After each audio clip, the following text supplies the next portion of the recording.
रामकृष्ण हरी माऊली।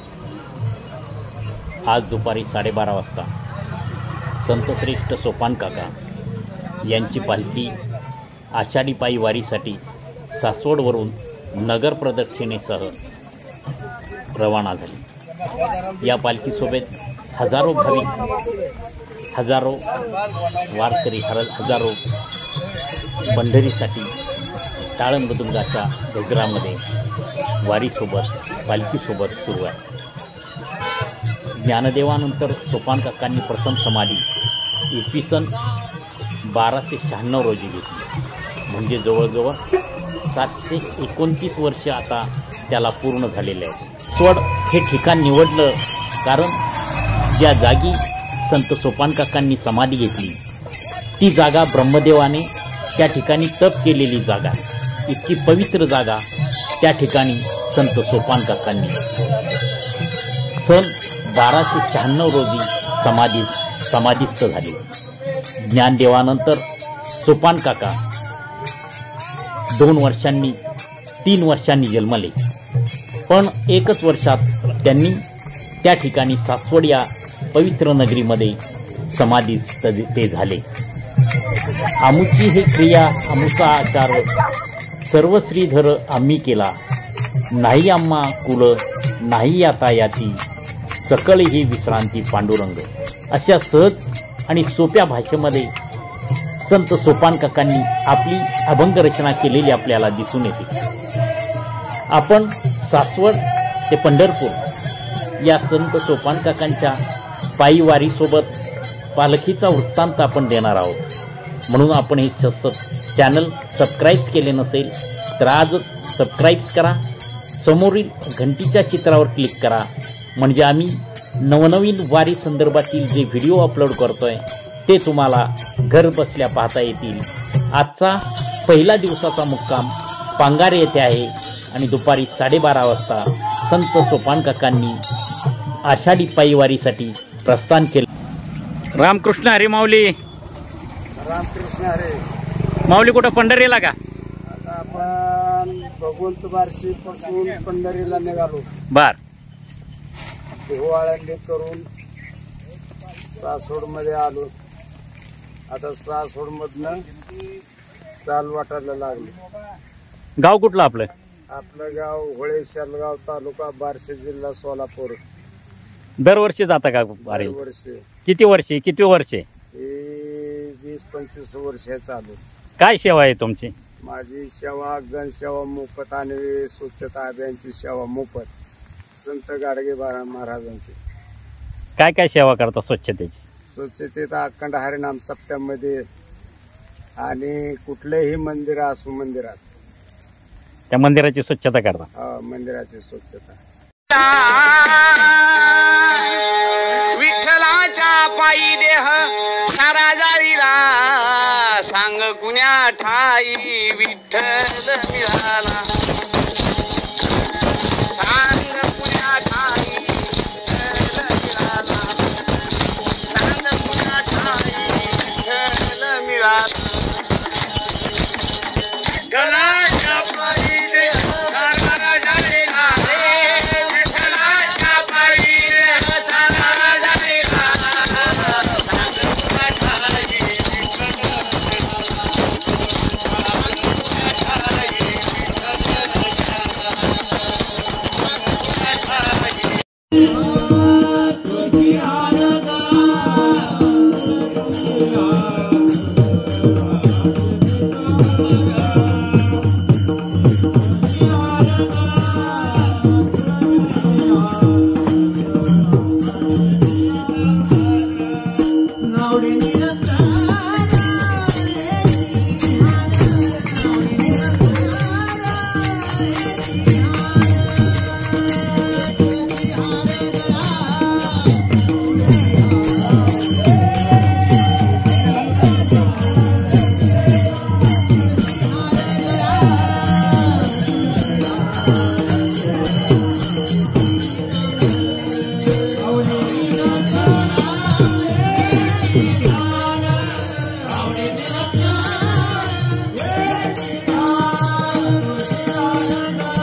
खोपडे आणि ग्रामस्थांनी या ठिकाणी आरतीला उभं राहायचे.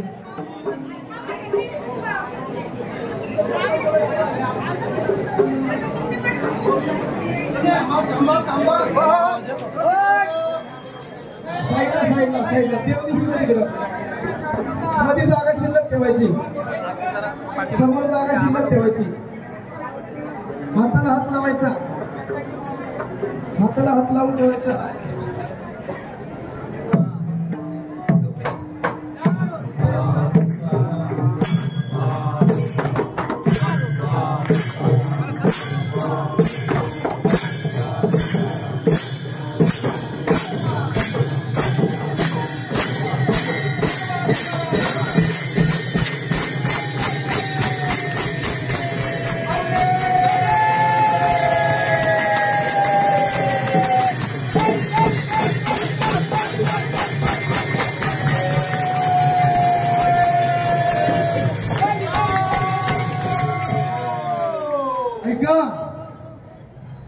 आज रात्री कीर्तन माणिक महाराज डवळ्या दिंडीचं, जागर गावकरी वडकीकर दिंडी. उद्या सकाळचं कीर्तन भाऊसाहेब महाराज खरवळकर दिंडीचं सकाळी ठीक 6:30 वाजता निघायचं.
Saga